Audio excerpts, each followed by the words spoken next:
Exploring theology, doctrine, and all of the fascinating subjects in between, broadcasting from an undisclosed location, Dead Men Walking starts now.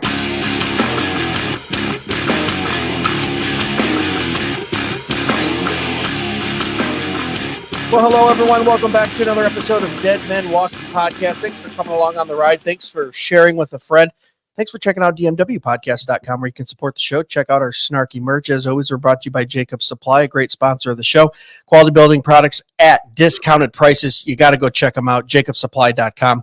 We love that guy over there. Ships nationally, so no matter where you're at in the United States, give him a call. Check out the website. Cool. Usually I say a few things. Maybe we get a little personal, but we're going to get right into it today because we have a heck of a guest. He's an entrepreneur, owner of Thrive 15 Business School, former U.S. Small Business Administration entrepreneur. We might have to touch on that as a small business owner myself of the year. Founder of the ReAwaken America Tour, which is just amazingly popular. So we got to talk about that. And a political activist. It is Mr. Clay Clark. Clay, how are you, sir? Brother, I'm excited to be here with you. I love your program, your production, your setup, what you're talking about. I'm really excited to be here with you. Thank you so much. Yeah, thanks for being here. Right off the top, I want to talk about the Patriotic Podcasters Conference. I do a lot of conferences. I'm always kind of scanning the horizon to see what people are doing in that space. Can you give us a few minutes on that? Like, what is that about? It looks interesting. You got a lot of big guests coming. What is that? Well, it's interesting because, I do business conferences every 2 months, and I've been doing that since 2005. So my path was I grew up in Minnesota, rural Minnesota. I moved there when I was 12 years old, was born in Tulsa, and I had my family. We didn't have any money, grew up poor, and I built a massive entertainment company starting out of my parents' basement called DJconnection.com. I built it. We were doing about 4,000 weddings and corporate events per year, and I built a big bridal show or a big bridal exhibit show, trade show kind of thing. Started a party rental company called Party Perfect and a big photography company called Epic Photos. And I say all that to say I was 25 years old, building all these successful companies. And that was what I focused on. That was my focus, was building successful companies. And people started asking me, could you teach me how to grow my business? And I didn't know, really the world of public speaking or the world of motivational speakers or whatever. And so I said yes. And I found myself going to these, Las Vegas and Orlando and speaking to big groups, Hewlett Packard, and O'Reilly Auto Parts, these kind of things. And I would find that they want you to teach in an hour something that really required a day. And so I thought to myself, at some point, I'm just going to invite people to my office and teach them how to start and grow a successful company. I had no idea I'd become friends with Eric Trump. I had no idea I'd become friends with General Flynn. I had no idea that, the reality we live in today would happen. And so General Flynn contacted me at a certain point and he said, hey, this is about 4 years ago. Hey, I know you do business workshops. What if we team up together and we teach people how to grow their podcasts? Because I know you do that as a service. Could you help teach people? I said, yeah, sure. So we don't charge anybody for this. So it's sort of an altruistic attempt to empower, educate, I don't know if motivate, but it's more of a walking podcasters through the mechanics of how do you reach a broader audience. And so we'll bring in General Flynn and Michael Lindell. And this is our third installment of this event. And it's a event where anybody who's watching right now, if you want to come to this and you are a podcaster, you're going to love it. And there's no charge, no upsell. I'll serve you lunch both days. And you say, well, why would you do it? I'm just trying to save our country like you and your listeners are. And so I feel like this is the best thing I can do is to help empower investigative journalists and broadcasters. And that's what it's all about. Yeah, so we didn't talk about this pre-show too much, but I do want to touch on this because it seems like the Trump administration and those kind of in that circle, including you, really understand the power of alternative media, grassroots. In 2017 and 18, as an elected county commissioner, I was invited to the White House with 50 other local elected officials, met with Trump and his cabinet. He did it 2 years in a row, the only president to ever do it then or since. And it's pretty insane that administration understands the power of grassroots. And I include podcasting and alternative media in that. And it sounds like that's what's still going on, that they understand that there's other avenues out there. Well, you're 100% accurate. I'm going to just give an example of something that I thought was very interesting that happened in the last 2 days. Tucker Carlson appeared on the primetime Alex Stein show, and he said, hey, now I'm quoting, how did Building 7 fall down? This was, again, a lot of your listeners, a lot of people have looked into 9/11 and they're going, that building wasn't hit by a plane. If you believe that narrative, it wasn't hit by a plane. So how did Building 7 fall down? Now, I'm not Tucker Carlson, but Tucker brought it up. And now it's like a trending, most top of mind story. And for so many, I would call them truthers. They're going, I've been talking about this for 20 consecutive years. How is it possible that it's just now trending? Well, it's because primetime Alex Stein and Tucker Carlson, who are independent media now, they are talking about it. And so that's what's happening at scale. Topics like BRICS, the de-dollarization, that would not have been talked about on the mainstream media this year. And it hasn't been talked about on the mainstream media this year. But now through independent media, I would argue that many conservatives now know about BRICS and the attempts to de-dollarize. And so, or the narrative in Ukraine, or the narrative at the border. I mean, just as two more examples here. Ukraine, as an example, Ukraine. Putin, bad. Ukraine, good. That's the mainstream media. Putin, bad. Ukraine, good. Well, then you look at Zelensky, the head of Ukraine, and you're like, why does he have a satanic advisor by the name of Marina Abramovich, who he has decided to invite to be an ambassador? Okay, so why was he a cross-dressing dancer guy, that being Zelensky? Why is Zelensky praying to a crystal wall of crying, quote unquote, the wall of crying in Ukraine? Why is he wearing sweatpants while showing up to meet with, our elected officials to get billions of dollars? Why are we spending more money in Ukraine protecting them than we are to protect our own border? And you start to say, well, those kind of questions weren't even allowed to be asked before. Yeah. And in my opinion, the purpose, I hate to use the word opinion because we all have opinions and I don't put a lot of validity in opinions, but the purpose of a journalist is to ask questions and to seek the truth. And so if you look at the life of Jesus Christ, Jesus Christ, who I'm a big fan of, he's asking, his mom and dad are asking the question, hey, Jesus, where'd you go? Young Jesus. And he was like, I was in my father's house doing my parents, doing my father's business. I was in the temple. But remember, Jesus went missing for 3 days and its parents said, where were you? That's not like an offensive thing for his parents to ask the question. They want to know, where were you? And he's like, in the temple doing my father's business. And again, somehow it's become in our culture, it's mean to ask, where was Jesus during those 3 days? It's mean to ask, and it's called secular humanism, where you put feelings over God's laws, where feelings become the ultimate authority. Yeah. Let me ask you this. You're in that space. Does it ever just become annoying that people have such short-term memories? I mean, the Ukraine thing, we go back 3 years and you have the left accusing, Trump of quid pro quo. And there's 30 years in Ukraine, 30 years of just absolute crimes going on and scandal. And then in the mainstream media goes, oh, just forget all that. Now we're pro this or pro that. And it seems like the masses have very short-term memories, which is always very frustrating to me. Well, and I'm not gonna. I'll comment on how I look at the world, and this is probably just a unique perspective. Hopefully, somebody out there can relate to this. I think God is extremely disappointed in me. So I know that I don't deserve heaven. I've got 5 great kids. I've got one incredible wife. Every day is a gift. And I don't deserve grace. I don't deserve eternal life. And I look at it that way with like a self-deprecation that many would describe as unhealthy. But so people say, Clay, you built all these successful companies. Wow.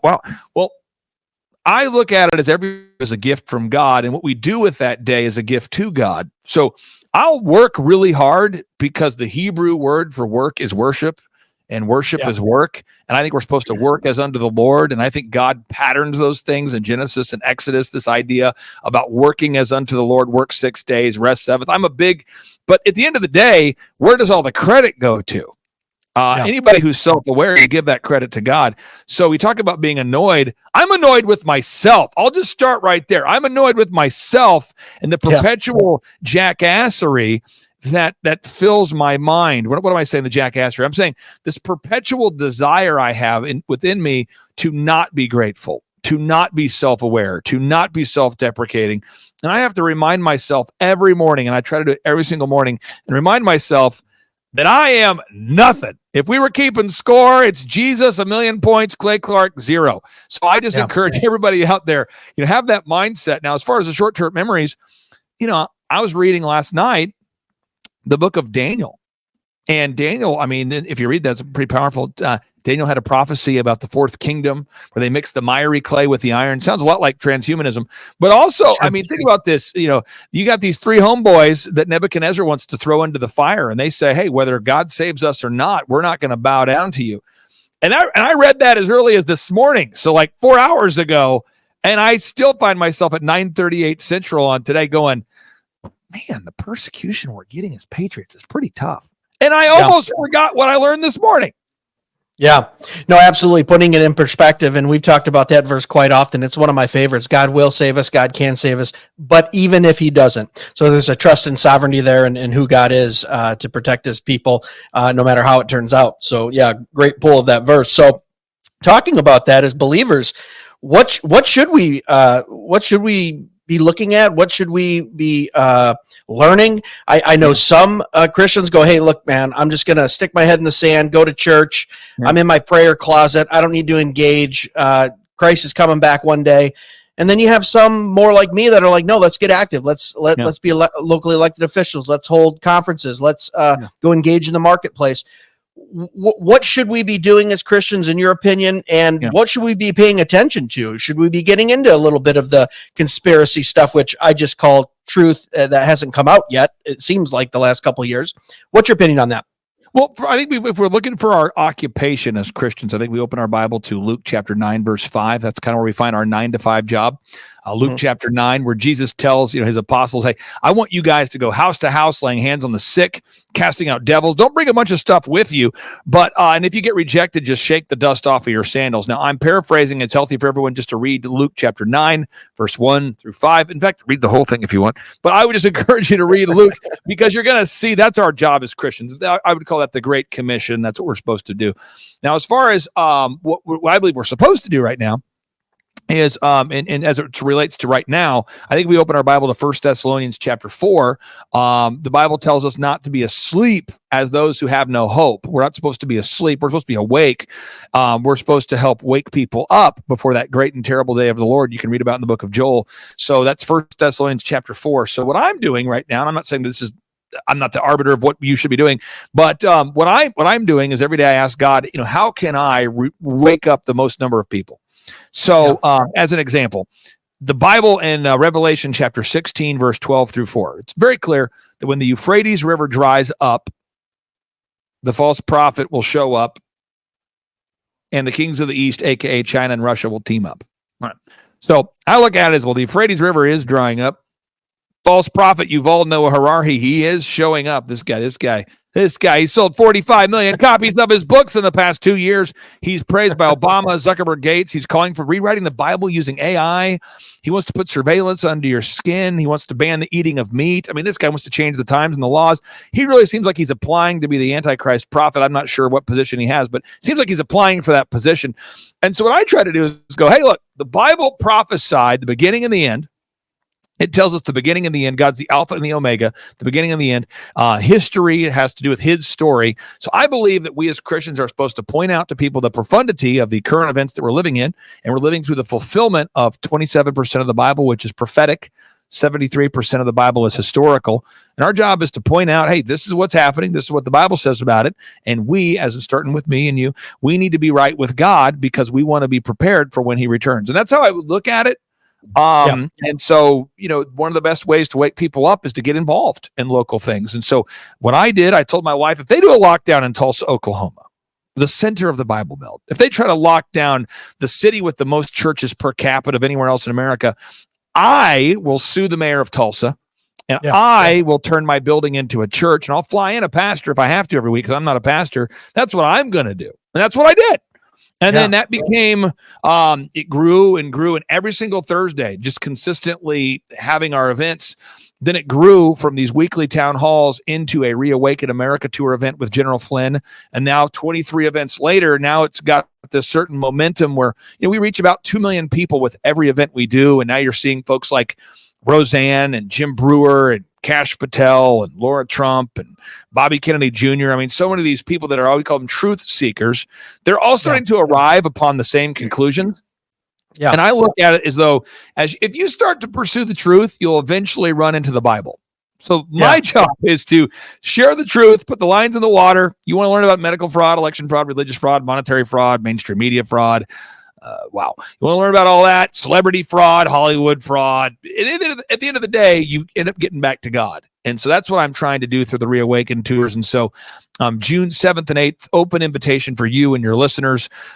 We let people name their price. And so if anybody does go to timetofreeamerica.com, I'm not attacking anybody who's making a profitable conference during the reawakening, but I have not found a way to do that. I let people name their price because I want everyone to be able to afford to go. And so we pack 70 speakers over 2 days. And if you go to timetofreeamerica.com, you're going to meet a lot of people who, frankly, love shows like yours. Yeah, awesome. You're really part of this wave, and I know you were doing this before COVID, but even post-COVID, where we saw churches fold, and then we saw churches stand strong, and now 3-4 years removed, you're starting to see even leftists and progressives that you once thought were kind of on that side. Look at those churches that stood strong and agreeing on principle in what can be shut down and what can't. You even just mentioned like a Jim Brewer or Roseanne, who might have been more moderate or left. They're referencing churches and Christians who basically rose to the example of what is the authority of God and what is the authority of the government. And unfortunately, the government has no authority in the church. And it's really crazy to me because for the past 50 years, Western Christianity, Big Eva, has kind of bent over to the government, to the secular culture, and said, well, we'll do what makes us feel accepted by the culture. And all it took was a very few, a remnant, if you will, of believers to stand up and say, no, we're not going to do this. And now all of a sudden the floodgates are open. You see Gen Z seeking after truth, looking at theology differently, looking at churches differently. And it really was a lesson of it only takes a minority of people to stand firm to really change the majority, which I hope this catches on in Western Christianity. And I thank you for being part of that. I think you're part of that kind of minority that's saying, no, we're not going to bend or break. This is what we believe in. We're seeking after truth. And come along for the ride if you want to. It's a lot more fun over here, by the way. I'm finding is that I think a lot of Americans are following Joe Rogan calls his show the Joe Rogan Experience. Yeah, I think a lot of people are living through almost vicariously through the Joe Rogan Experience or through the Jim Brewer Experience, where it's Joe Rogan the other day on his show. He stops the show, and a lot of people have seen this clip.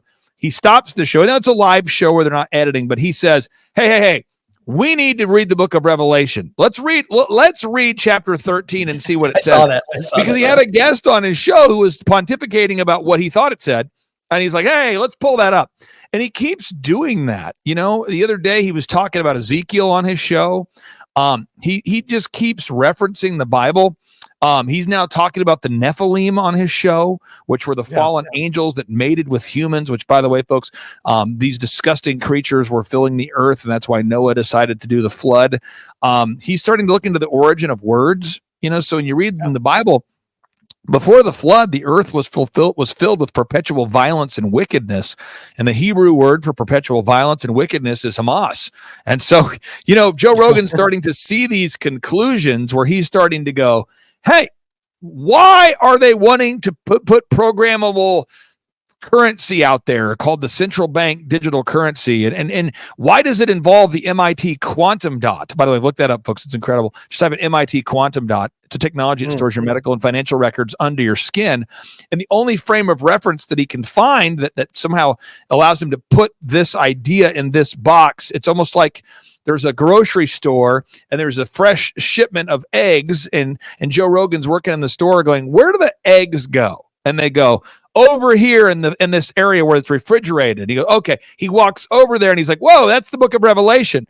Then there's another delivery and Joe Rogan's going, where does this go? Where does the milk go? And they go over here. And he's like, oh, that's in the book of Genesis. And he's starting to find how everything fits together in almost a reverse path to Christianity. Yeah. So many of us, we learn the Bible and we try to find proof of it in the world. I think he knows the world and he's finding how it connects to the Bible. It's pretty wild. Yeah. Sometimes I think when wickedness is so open and so in your face, it can drive people to truth, which is found in the Word of God. Yeah. So as we wind this down here a little bit too, I want to touch on this. We're in an election year. You are in the circles of national politics. I'm a little more local. So just kind of want to get an update from you. We're looking at probably Trump, Biden again. Do we have anything to be, look, I'm in Michigan. I know we say undisclosed location at the top of the show, but we've been on the air 4 years. People can figure out where I'm at. I was in a state that I went to bed with Trump leading by 400,000 votes, and then an hour later we found, or 200,000 votes, and we found 400,000 or whatever those numbers were.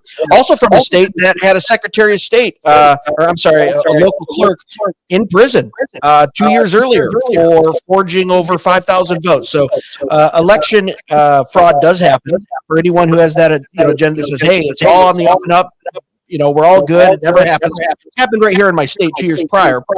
But my thought is, do we have anything to worry about going into that? How are you looking at the race? What do you think Trump's chances are? Just kind of give us an overview of that since you're in that world.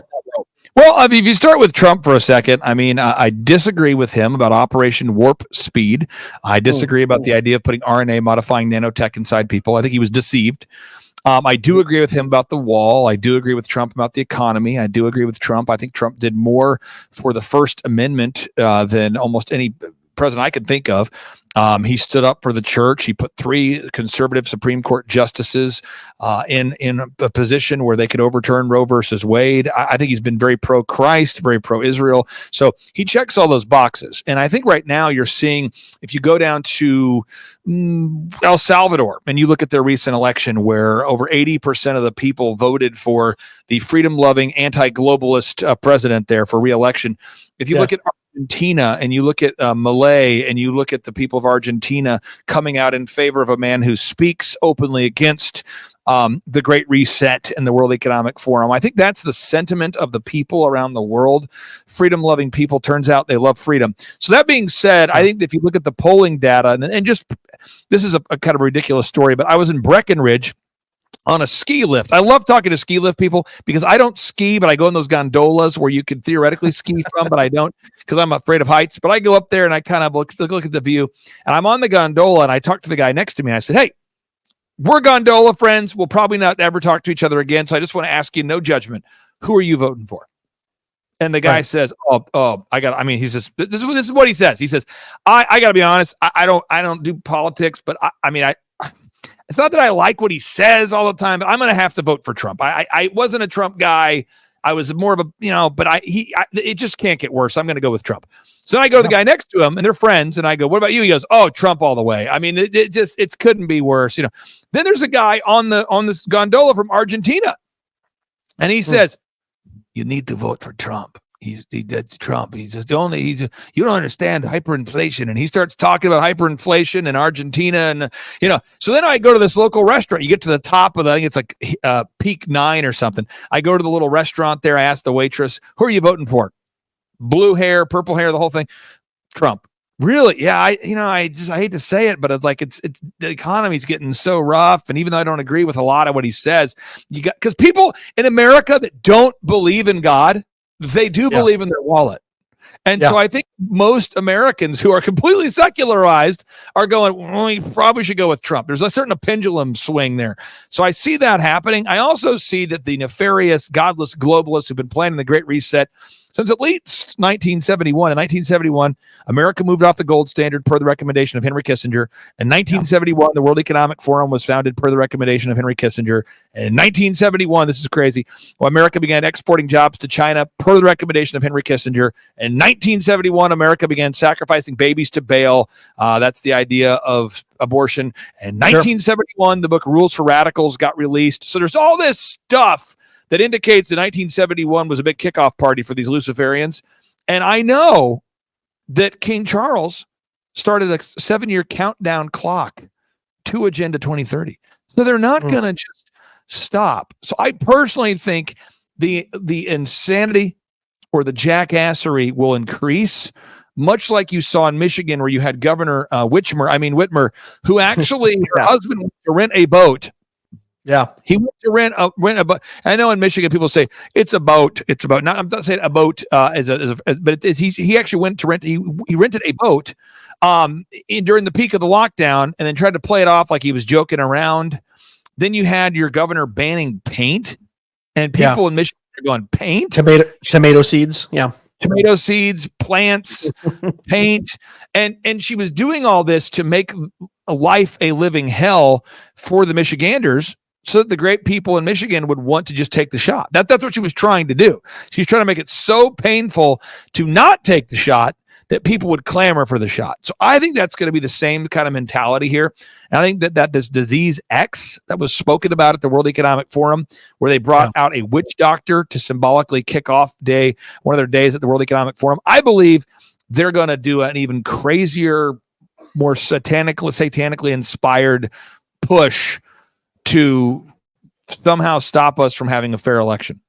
Yeah. So let me ask you this before we quickly touch on the ReAwaken Tour as well, too. So do you believe, because this is what I see, do you believe the blatant kind of disregard for the intelligence of the masses by the elites and the kind of shove it down your throat agenda they have, and the alternative and grassroots media, do you think that that's going to be their downfall? Are they combating alternative media? We see censorship and things like that, but I just feel like they're so blatant. They just come right out. And if you're looking, you can see them. They'll tell you straight up what they want to do. We want you to own nothing and absolutely love it. We want these carbon taxes. We want all these things. Do you think that'll be a downfall? Or do you think people are going to fall in line? Or do you think kind of what's going on right now is we're going to see a resurgence of people going, no, there's some pushback coming? I'm going to attack myself again. I was a former disc jockey, and I built a majorly successful company as a DJ. Okay. And so I would have to wear headphones, and I would listen to the lyrics. Because we're doing 4,000 events a year. So I'm like listening to the lyrics of Jay-Z, Kanye, Bieber, and I'm listening. And after about, 4,000 times of hearing the same song, it occurred to me, I think there's something satanic, lascivious, Jezebelian, perverse going on with music. Then, just like everybody else out there, I've seen movies, a lot of movies, and it's hard to find a sex scene with a married couple. Really hard to find a romantic love scene or whatever with a married couple in a movie. But yet, I kept listening to the music. Yet we keep going to the movies. Yet we keep showing up at Disney, despite the things we learn. We keep sending our kids to the Marxist indoctrination camp known as college. So I would just say is, despite logic, many of us continue to do the dumb thing. And in the Bible, God asks us to choose life, not death, but still many people choose death. So I'm hoping that people wake up. But I don't know that we will, because, again, I was a disc jockey playing lascivious satanic pop music for over a decade of my life. And it took me a long time to draw the conclusion of, wow, this music appears to be satanically inspired. But it took me a decade to have that thought. So I hope people wake up faster than I did. Yeah, absolutely. All right, final question. Why do we need the ReAwaken America Tour? Well, I think that the ReAwaken America Tour serves as a wake-up call for people that want to know the truth about election fraud, medical fraud, monetary fraud, mainstream media fraud, Hollywood fraud. I mean, I can go on and on. And it's people need to kind of like pull the thread and go, wow, I didn't know that was there. And so when people come to the ReAwaken Tour, what's happening is we have 70 speakers over 2 days. And by the way, if you go to timetofreeamerica.com, you can always name your price when you request a ticket. You can always name your price. It's 2 days, 70 speakers. But you're going to see pretty much all of Trump's inner circle. Laura Trump, Eric Trump, Don Jr., Kash Patel, and Peter Navarro, they're all there. But then you see people like, Jim Brewer, you see people like Roseanne, Dr. Peter McCullough, Dr. Richard Bartlett, insert the name of the doctors. And what we're all doing here is we're trying to wake people up so that we have an awake electorate headed into the election, a group of people. So we have a lot of people that come to our events that I would describe them as left of center, like tree hugging left of center.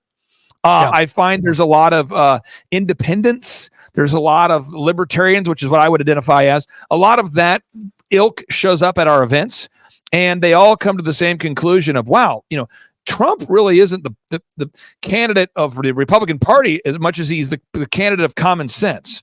And so I feel like everybody needs to wake up there quickly. So if you go to timetofreeamerica.com, again, June 7th and 8th, Detroit, Michigan will be in your backyard. And again, I'm saying this on air so all your listeners can hold me accountable. I will get you a great media booth space, no charge if you want to come. And for any of the broadcasters and podcasters listening, I never charge media for a booth. I know a lot of events will charge you $20,000 or more to have a booth. No charge. If you also have if you're a vendor, like you have a solution that you want to provide for people, we have those available. And again, you can name your price so it's affordable for all the families. Awesome. All right. Before we get out of here, where can people find you if they want to follow you on socials? Best place to go is rumble.com and search for the Thrive Time Show. Rumble.com, search for the Thrive Time Show. I'm pretty much in the air everywhere, but rumble.com, in my opinion, has been the most uncensored platform over these past 4 years. And we have quite a large following and growing there on the rumble.com channel, the Thrive Time Show on rumble.com. All right, guys, we'll make sure we link this up on the episode too, so you can just click on that if you want to check him out. Clay, thanks so much for stopping by, taking some time, and talking to us today. Thank you for lowering your standards and letting me be here with you. I appreciate you. Absolutely, guys. Thanks so much for listening to another episode of Dead Men Walking Podcast. As always, check us out at dmwpodcast.com. Tell a friend. Let's glorify God. Remember, chief end of man is to glorify God and enjoy him forever. God bless. Be sure to check us out at dmwpodcast.com, where you can purchase the best and snarkiest merch on the internet, support the show, and leave us a review or message. Dead Men Walking can be found on Facebook, Instagram, and YouTube at Dead Men Walking Podcast, and on Twitter X at RealDMW Podcast. The Dead Men Walking Podcast is part of the Fight Laugh Feast Network. For exclusive show content, be sure to download the PubTV app and become a member. If you're a business that needs to reach hundreds of thousands of potential customers in your demographic, podcast advertising might be for you. Send all inquiries to deadmenwalkingpodcast@gmail.com. None your biscuits.